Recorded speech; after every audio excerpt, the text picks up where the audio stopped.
সুপ্রিয় দর্শক, আসসালামু আলাইকুম। আপনাদের সবাইকে স্বাগত জানাচ্ছি এখনকার আলোচনায়। আপনাদের সঙ্গে আছি আমি সিরাজুল ইসলাম। দর্শক, সিরিয়ায় বাশার আসাদ সরকারের পতন হয়েছে।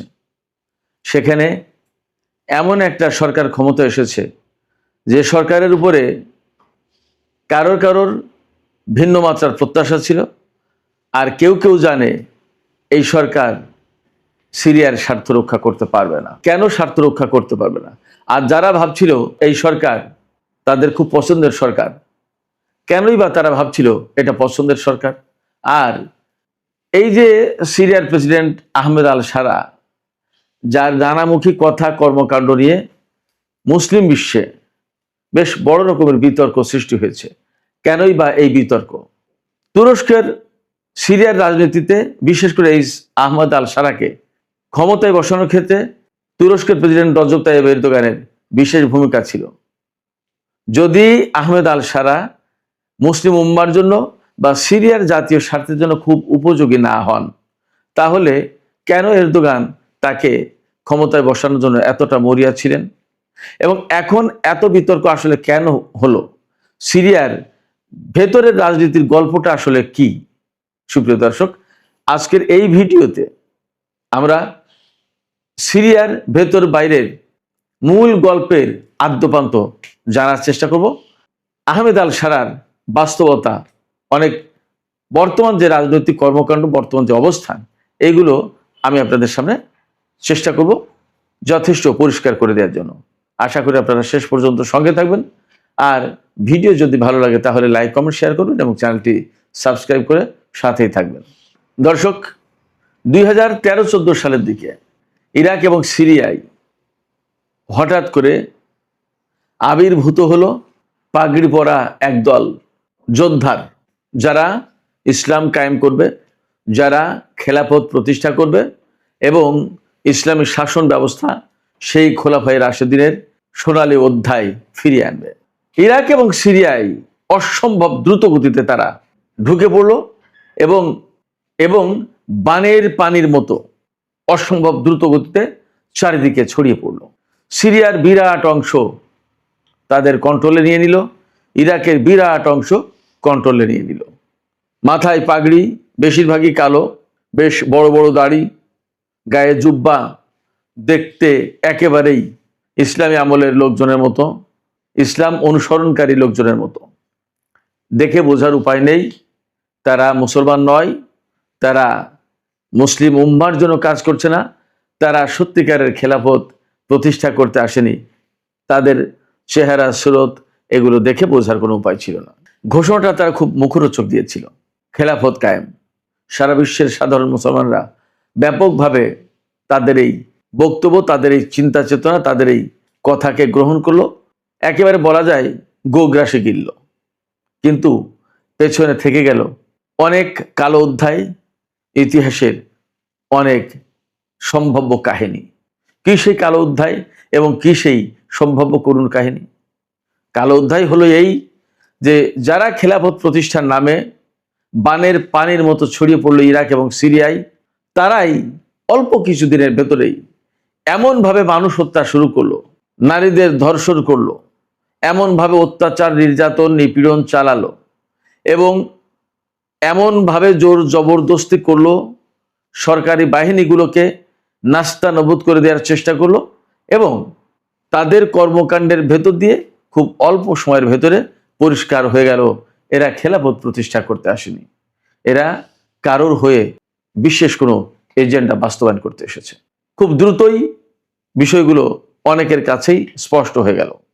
বিশেষ করে ইরান এই বিষয়টি খুব দ্রুত বুঝে ফেলল এবং এর পাল্টা ব্যবস্থা নেওয়া শুরু করলো।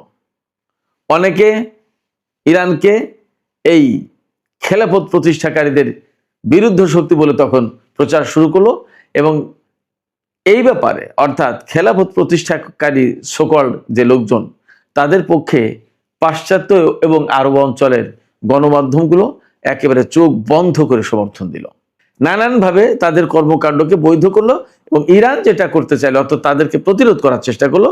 সিরিয়ার প্রেসিডেন্ট বাশার আল আসাদ, তিনি প্রতিরোধ করার চেষ্টা করলেন। ইরাকের তখন মালিকি সরকার, সম্ভবত নুরি আল মালিকি, তারা প্রতিরোধ করার চেষ্টা করলেন, সবাইকে তখন ইসলাম বিরোধী আখ্যা দেয়া হলো, মুসলিম বিরোধী, মুসলিম স্বার্থের বিরোধী এটা চেষ্টা করা হলো প্রতিষ্ঠা করার জন্য। কিন্তু বাস্তবতা আসলেই নির্মম, এবং এই কথিত খেলাফত প্রতিষ্ঠাকারী কারা ছিল তাদের বিষয় পরিষ্কার হয়ে গেল। এবং পরিষ্কার হলো সবচেয়ে এই বিষয়টি যে এরা প্রকৃতপক্ষে মুসলমানদের স্বার্থে তো নয়ই, বরং মুসলমান এবং ইসলামদের ধ্বংস করার জন্য এসছেন। তারা যে সমস্ত উগ্রবাদী সন্ত্রাসবাদী কর্মকাণ্ডে জড়িয়ে পড়লো, যেগুলো করতে থাকলো, তাতে সারা বিশ্বের কাছে এই মেসেজ যেতে থাকলো যে ইসলাম বুঝি এমনই, ইসলাম বুঝি এমন উগ্রবাদী, এমন সন্ত্রাসী। অতএব তারা যে প্রকৃতপক্ষে ইসলামকে সর্বনাশ করতে এসেছে, এইটা একটা পর্যায়ে গিয়ে মানুষের কাছে পরিষ্কার হলো। এর ভেতরে ইরাক এবং সিরিয়ায় হাজার হাজার মানুষ প্রাণ দিল। শুরু হলো লড়াই। এক পাশে পশ্চিমা এবং আরব বিশ্বের ব্যাপক সমর্থন পুষ্ট, তুরস্কের সমর্থন পুষ্ট এই আইএস, এবং এখান থেকে অনেকগুলো ফ্যাকশন তৈরি হলো। হায়াতে তাহরির শাম, এরকম অনেকগুলো সংগঠন হলো, যার কোনোটার পেছনে তুরস্ক, কোনোটার পেছনে আমেরিকা, কোনোটার পেছনে ইসরায়েল, কোনোটার পিছনে আরব বিশ্ব, এইভাবে। বাট সবারই চূড়ান্ত লক্ষ্য সিরিয়া থেকে বাশার আল আসাদ সরকারকে হটাও। ইরাকে তারা খেলাফত কায়েম করেছে এবং অন্যায়, অনাচার, নির্যাতন, হত্যা, ধর্ষণ এগুলো চালিয়ে যাচ্ছে। ইরাকে আসা মানেই হচ্ছে ইরানের সীমান্তে একদম। তখন ইরানের তো গায়ে জ্বালা ওঠার কথা। আলটিমেটলি ইরানও রুখে দাঁড়ালো, এবং এই কাজে সিরিয়ার প্রেসিডেন্ট বাশার আল আসাদ ইরান এবং রাশিয়ার সমর্থন চাইলো, সাহায্য চাইলো। ওপাশে লেবানন থেকে একটা প্রতিরোধকামী সংগঠন বাশার আল আসাদকে সাহায্য করার জন্য এগিয়ে আসলো। শুরু হলো তুমুল লড়াই। এর ভেতরে আমেরিকা এবং পাশ্চাত্যের আরো বহু সংখ্যক দেশ, নেটোভুক্ত দেশ, বহু সংখ্যক দেশ, মোট 65টি দেশ তাদের যৌথ বিমান বাহিনী গঠন করলো, এবং তারা সিরিয়ায় এই কথিত ইসলামী শক্তি ISIS এর বিরুদ্ধে বিমান হামলা চালাতে শুরু করলো। নামে নামে বিমান হামলা চালায়, কিন্তু আসলে কাজে কিছু হয় না। যে বিমান হামলা চালায় তাতে সিরিয়ার সাধারণ লোকজন মরে, সিরিয়ার সরকারি প্রতিষ্ঠান, সরকারি স্থাপনা ধ্বংস হয়, সিরিয়ার সামরিক ঘাটের উপর হামলা চালায়, সিরিয়ার সামরিক বাহিনীর উপর হামলা চালায়, প্রকৃতপক্ষে ISIS এর উপরে হামলা হয় না। তখন একটা পর্যায়ে বারাক ওবামা ক্ষমতা এবং হিলারি ক্লিন্টন পররাষ্ট্রমন্ত্রী, হিলারি ক্লিন্টনের নেতৃত্বে ফ্রেন্ডস অফ সিরিয়া নামে একটা সংস্থা গঠন করা হলো। এই সংগঠন বা এই সংস্থার দুটো বৈঠক হয়েছে তুরস্কে, ফ্রেন্ডস অফ সিরিয়া।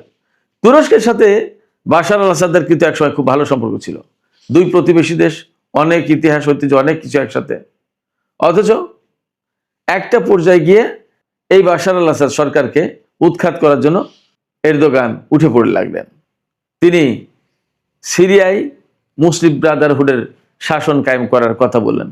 নিজের দেশে ইসলামী শাসন প্রতিষ্ঠার কোনো খবর নেই, নিজের দেশে মুসলিম ব্রাদারহুডের শাসনের কোনো খবর নেই, কিন্তু সিরিয়ায় মুসলিম ব্রাদারহুডের শাসন প্রতিষ্ঠার জন্য তিনি খুব অ্যাডামেন্ট হয়ে উঠলেন, সিরিয়াস হয়ে উঠলেন। তিনি এই যে আজকে যে আহমেদ আল সারা, তাদের যে মূল সংগঠন হায়াতে তাহরির শাম, তাদেরকে সমর্থন দেওয়া শুরু করলেন রজব তাইয়িপ এরদোগান। তার টার্গেট ছিল সিরিয়ার একটা বিরাট বড় ভূখণ্ড তুরস্কের আওতাধীন করতে হবে, নিজেদের অধীনস্থ করতে হবে। বাশার আল আসাদ সরকার থাকলে এটা সম্ভব না। তুরস্কের এটা কাহিনী। ইসরায়েল বা পাশ্চাত্যের তাদের প্রত্যাশা ছিল বাশার আল আসাদ সরকার যতক্ষণ পর্যন্ত ক্ষমতা আছে ততক্ষণ পর্যন্ত সিরিয়ার আকাশ, সিরিয়ার ভূমি মুক্ত না।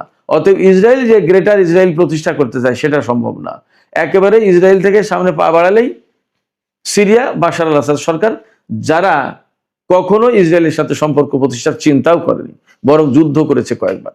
অনেক দেশ, আরব দেশ ইসরায়েলের সাথে মীমাংসা করেছে, আপোষ রফা করেছে, কিন্তু বাশার আল আসাদ সরকার বা তার বাবা হাফিজ আল আসাদের সরকার কখনো আপোষ রফায় যায়নি।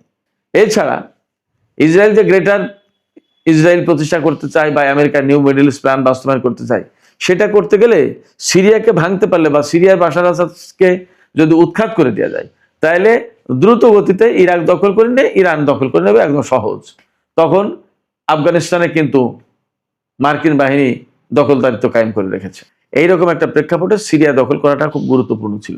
ইরান এই পলিটিক্স বুঝতে পারলো, এই ষড়যন্ত্র বুঝতে পারলো।